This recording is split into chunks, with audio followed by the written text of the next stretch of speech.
पाकिस्तान जिंदाबाद।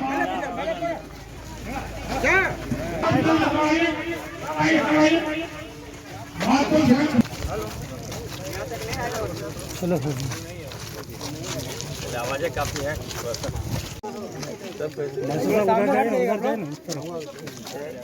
दीदी उस तरफ जाइए ना। चल कहाँ गया जी? मारे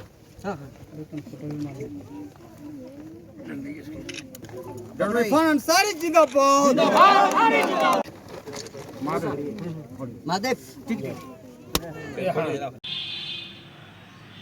मैंने एक समय दिया था, आज मैं पुनः लिखित मेमोरेंडम बना करके उपायुक्त महोदया के नाम पूरी बिंदुवार तथ्यों को, जो विभागीय अधिसूचना और जो प्रेस विज्ञप्ति विज्ञापन जो उपायुक्त महोदया के द्वारा जारी की गई है, उनके जो मानदंडों का उल्लंघन हुआ है, उसमें जो और नियमितता बरती गई है, परीक्षा में जो कदाचार हुई है, रिजल्ट शीट जो जारी की है उसमें जो गड़बड़ियां हुई है, सारा एविडेंस आधार मैं पूरा तथ्यवार, बिंदुवार, कंडिकावार उपायुक्त महोदया को मेमोरेंडम दे रहा हूं।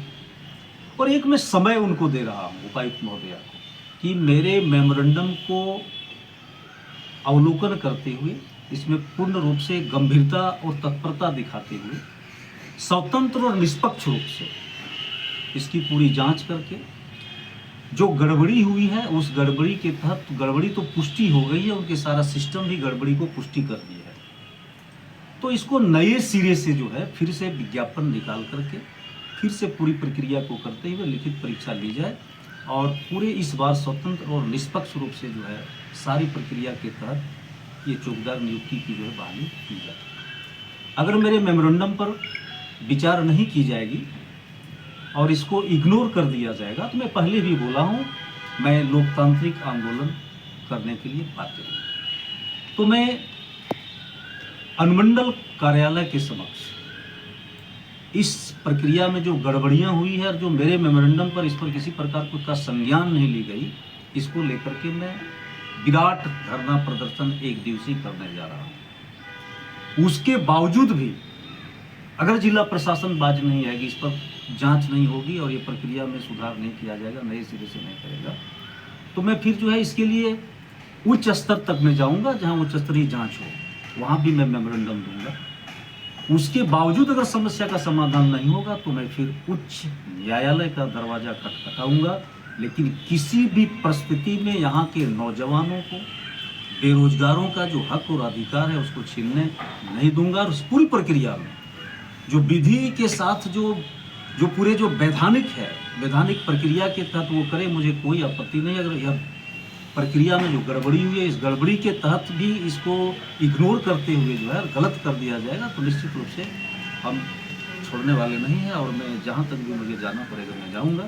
मैं पहला भी बता रहा हूं कि इसके लिए मैं एक दिवसीय विराट प्रदर्शन करने जा रहा हूं अनुमंडल कार्यालय के समक्ष।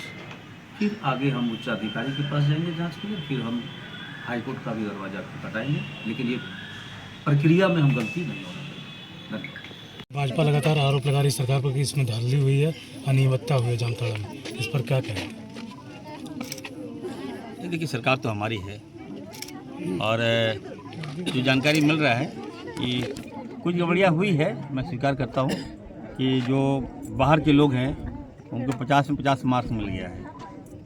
ठीक है, जो एजेंसी है कहाँ की है, कौन एजेंसी, किसने चयन किया, क्यों किया, हम लोग विश्वास में लेते हैं। हमारे स्पीकर साहब हैं, हम भी हैं, तो जो बहाली हुई है हमें नहीं लगता कि स्थानीय लोगों का हुआ है, तो ये जांच का विषय है। हम लोग ने कहा कि अभी इसको रोका जाए, नियम संगत नियम के अनुसार किया जाए। तो ये बहाली क्या रद्द मानी जाएगी या फिर इस पर जांच बैठ के उसके बाद फिर? अभी जा रहा हूँ, कल सीएम साहब से बात करेंगे और ये हमारे जिला का मामला है। स्पीकर साहब को एक्शन लेंगे तो ठीक है, स्पीकर साहब को देखना है, सर्विस सर्वा है स्पीकर साहब। अगर वो चाहते हैं कि रद्द हो तो मैं उनके साथ हूँ, और लेकिन युवाओं की मेरिट के साथ हम खिलवाड़ नहीं करेंगे, योग्यता के साथ खिलवाड़ नहीं करेंगे। सिपाही बहाली एक महत्वपूर्ण बहाली है, ये चौकीदार बहाली महत्वपूर्ण बहाली, लोग जान दे रहे हैं, लोग दौड़ रहे हैं। तो अभी हम चाहेंगे कि हम वेट कर रहे हैं, स्पीकर साहब का जो निर्देश होगा हम लोग फॉलो करें।